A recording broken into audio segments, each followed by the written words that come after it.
Virgo, here's your May astrology, and here's some of the highlights. Firstly, we have Mercury, your ruler, going into your position of career. Happy days. However, you need to sort things out quickly because Mercury is then going retrograde, going backwards. And there's a part of you that needs to sort your career out and your career journey. We also have a Cardinal Grand Cross, and you're finding your identity. There may be some struggle, but hopefully this struggle will lead you to your goal. Here's your May astrology.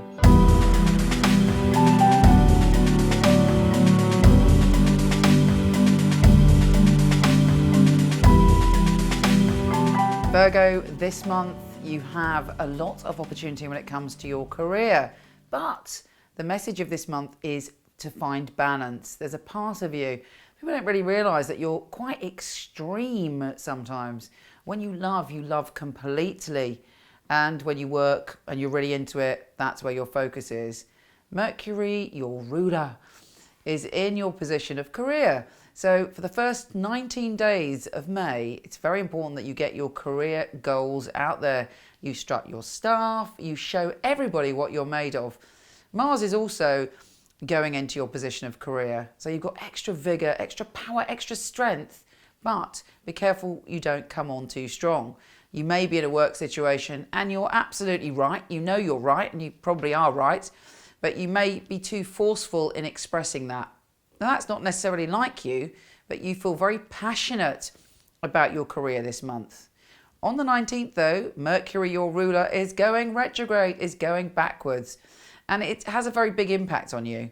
Just like when Mercury's in your sign, you feel totally at home, totally at one with the universe, and you feel quite confident that you can achieve anything and express anything. When Mercury goes retrograde, you can sometimes feel as if you're caught up in the hairdryer of life or the spin dryer of life. You're tumbling around not knowing what is up and what is down, and particularly when it comes to other people. It may be, if you don't tie up your ends before you get to the 19th, there may be some career decision that's kind of up in the air, or there's problem with contracts, or you're just a little bit unsure which way it's going. Follow your heart, follow your quick mind, and allow yourself to sort things out before we get to that stage.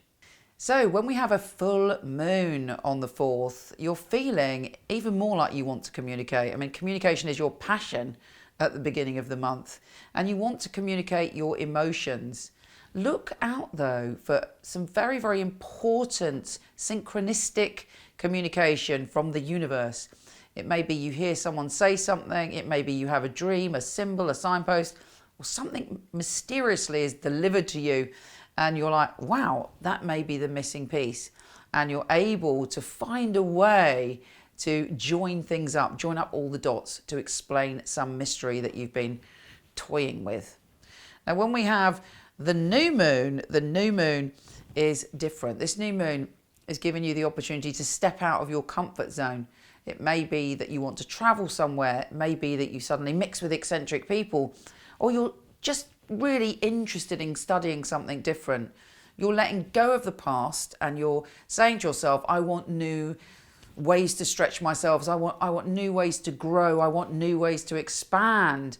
And this new moon is giving you that opportunity to go to the next level. On the 21st, we have a 3-planet stellium in your position of career. So you're still very, very focused there. But bear in mind that on the 23rd, Saturn, the Lord of responsibility, the very paternal figure, is opposing the sun and coming very close to Earth. So it's quite a, almost oppressive feel if you're not careful. I mean, we have free will how to deal with this stuff.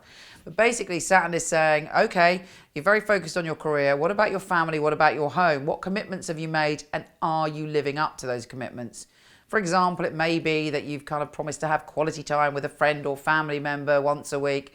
And all these work commitments are taking you away and you're not doing that. And obviously in life, we all need balance. Or it could be sometimes that's manifested the other way. It may be that you feel that somebody was committed to be more around you intimately and emotionally and they're not. But whatever it is, it's about finding the balance without letting go and feeling fearful or annoyed. Now the moon is squaring Saturn and Neptune, and the moon is in your sign. in a Mutable Grand Cross. So you're feeling a little bit as if you're not clear about the outcome of a situation. And to top it all off, we have a Cardinal Grand Cross, which is saying to you a secret will be revealed and you will become aware of something that will show you the way forward when it comes to your personal relationships and fundamentally about your relationship with yourself. A part of you desires to be seen. A part of you is coming to the surface, but a secret could be exposed, yours or someone else's. Now on the 31st at the end of the month, we have a double pentagram, and I'm using Eris, Juno and Chiron within this because I believe that they are very important to our soul growth and our evolution and are having quite a big impact on us. Anyway, they are within this double pentagram, and also within that is Pluto, which is saying to you, one of the secrets for you to get to your goal and to find happiness is to allow yourself to be totally happy.